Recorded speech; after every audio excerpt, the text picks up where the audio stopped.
everyone, and welcome back to my art channel. Today I'm going to be showing you just some very basic color mixtures you can use for flesh tones.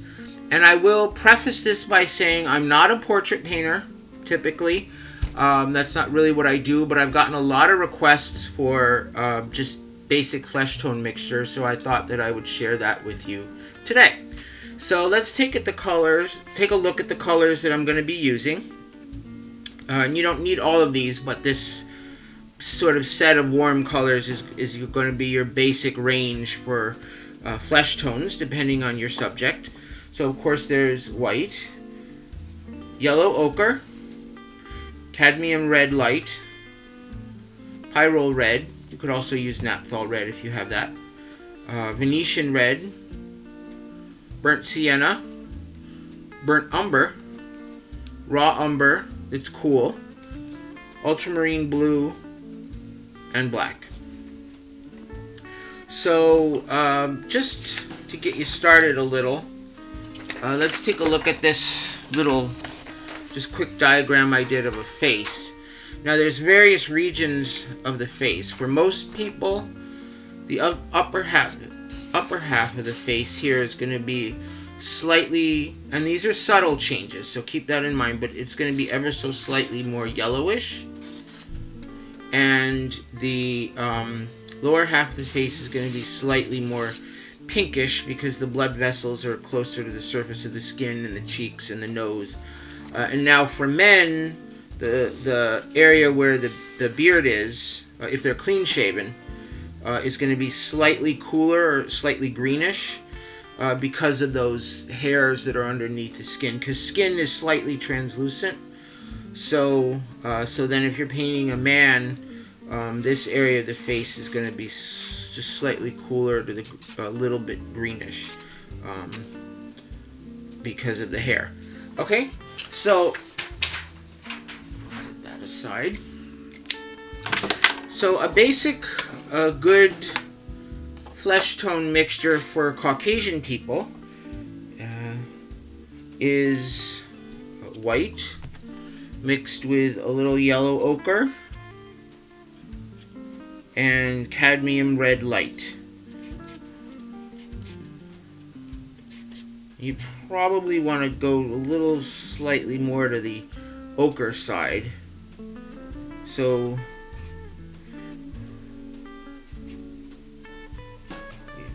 obviously this needs more white in it to lighten it up.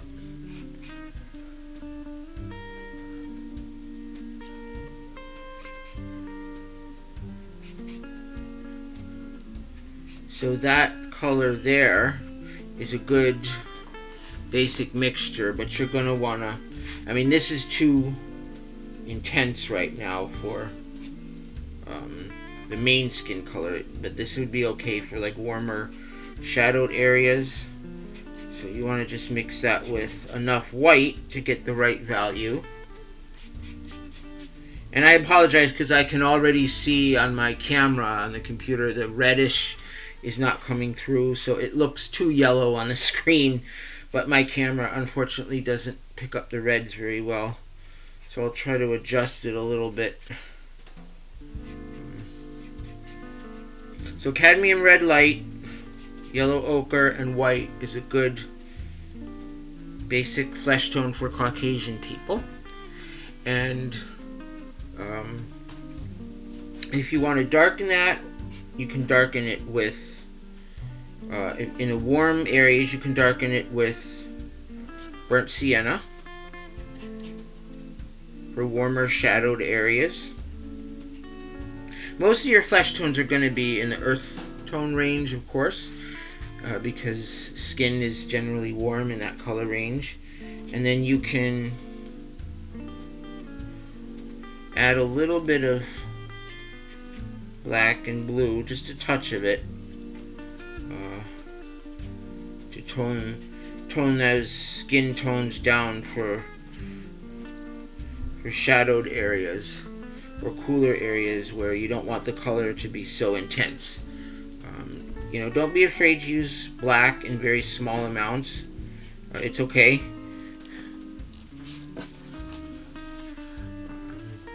then of course if you're going to get really dark, then you'd want to go into the like burnt umber, burnt sienna, you know, and maybe cool that off a little bit depending on the lighting for the really super dark shadows. Yeah, and this is all into that original mixture. So now for African American flesh tones, you're gonna start with burnt sienna and burnt umber.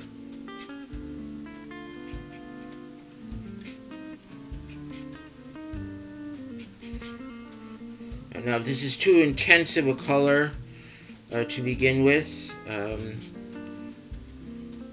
You can tone it down with a tiny little bit of blue, ultramarine blue. Will reduce the intensity a little bit. And if you want to mix that with white for some lighter areas in the skin, and sometimes darker skin tones will start to get a little cooler on the really light areas. So you might get some cool highlights type of things, so you can always go a little cooler there.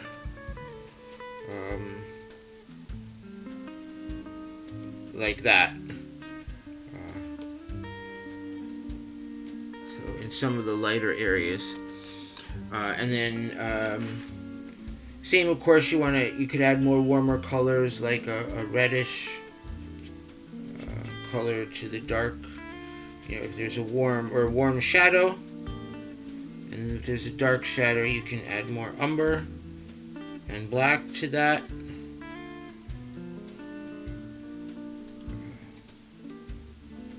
Because you know, people's skin is really all the same color. It's just the value is different. You know, so like if you take, you know, let's say you had a photograph of an African American person, and you just lighten it in Photoshop, then you get the skin tone of a Caucasian person. So it really proves that our skin is really all the same color. It's just a range of values that humans are born in. So this will give you a couple of very basic flesh mixtures, again for lighter Caucasian skin tone people. Yellow ochre, white, cadmium red. If you've got somebody with a really ruddy complexion, you can make that a little pinker by adding some of the pyrrole. Sometimes people...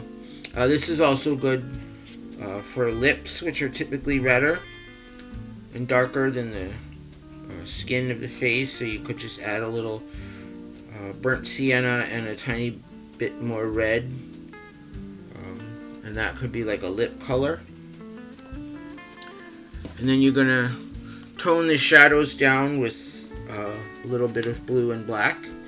And remember, like, you know, like I was saying about the, if you're painting a portrait of a man, and you've got this skin tone in the bottom of the face, you know, to make that, like I said, slightly greenish, just a little bit greener. So you're going to add some blue, just a tiny touch of blue, not a lot, but just a little to the yellow ochre, and just make that slightly greenish on a man, because that's where the stubble's growing, so it'll change the skin tone in that area. And you can, you know, it doesn't matter what color the person's skin is, you could add that in for a man's portrait.